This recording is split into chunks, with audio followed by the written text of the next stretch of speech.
Voter তালিকায় হরিশ্চন্দ্রপুরের বিধায়কের নাম ঝুলে রয়েছে। বিচারাধীন বিবেচনাধীন কুমারগঞ্জ জঙ্গিপুরের বিধায়কও। নদিয়া জেলা পরিষদের বিজেপি সদস্যের নাম মুছেই গিয়েছে। ময়নাগুড়ির বিডিওর নাম ডিলিটেড। তার মানে শুধু আম জনতা নয়, প্রভাবশালীরাও ঝুলেই রয়েছে। বিবেচনাধীন বিধায়ক। হরিশ্চন্দ্রপুরের বিধায়ক ও রাজ্যের মন্ত্রী তাজমুল হোসেন স্যারের ক্লাসে এখনো পাশ করতে পারলেন না। শুনানিতে ডাক পেয়েই বেজায় চটেছিলেন তাজমুল। দলবল নিয়ে বসে পড়েছিলেন বিক্ষোভে, কিন্তু এবার তাজমুল চুপচাপ। না, হয়ে যাবে কি, দিদি যেখানে আছে কোনো অসুবিধা হবে, হয়ে যাবে কি, দিদি যেখানে আছে কোনো অসুবিধা হবে। শুধু তাজমুল নন, অসমাপ্ত পূর্ণাঙ্গ তালিকায় বিবেচনাধীন বিধায়কের সংখ্যা আপাতত 4।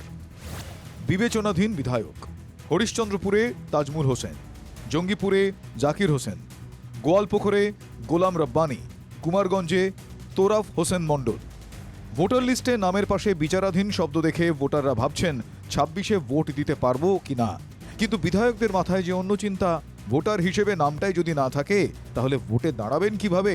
মনোনয়নটাই যে বাতিল হয়ে যাবে। প্রার্থী ভাগ্য ঝুলে। দেখুন, আমি তো নিজে আমার দলকে জানাবো, প্রথম কথা আমি আজকেই জানাবো দলকে। না, ভোট দিতে না পারলে তো ভোটে দাঁড়ানো যাবে না। তোরাফ হোসেনের ভয়টা অন্যের মনেও কাজ করছে। কি করতে পারেন তারা? সূত্রের খবর, আদালতের দ্বারস্থ হওয়া ছাড়া অন্য কোনো রাস্তা আপাতত খোলা নেই। আমার মতো লোককে যদি করতে পারে, একটা মানুষ যাদের পাসপোর্ট আছে, যাদের সার্টিফিকেট আছে, একটি লোকেরও নাম ওঠায়নি, আমরা তার তীব্র বিরোধিতা করছি। বিতর্ক বা প্রশ্ন আরও কিছু ক্ষেত্রে আছে। এমন অনেক নাম মুছে ফেলা হয়েছে ভোটার তালিকা থেকে, যা বিতর্কের ঝড় তুলেছে। ভোটার লিস্টে ডিলিট ময়নাগুড়ির বিডিওর নাম, ডিলিট নদিয়া জেলা পরিষদের বিজেপি সদস্যার নাম, ধূপগুড়ির বারোঘরিয়ার তৃণমূল পঞ্চায়েত সদস্যার নাম ডিলিট। ধূপগুড়ির এই পঞ্চায়েত সদস্যার বিরুদ্ধে বাংলাদেশি হওয়ার অভিযোগ তুলেছিল বিজেপি। একই অভিযোগে ভোটার লিস্ট থেকে নাম বাদ পূর্ব বর্ধমানের হাটকালনা পঞ্চায়েত প্রধানের। তার বিরুদ্ধেও অভিযোগ তুলেছিল বিজেপি। নাম বাদ নিয়ে প্রশ্ন করতেই চটে উঠলেন পঞ্চায়েত প্রধান। ধাক্কা মেরে সরিয়ে দিলেন ক্যামেরা।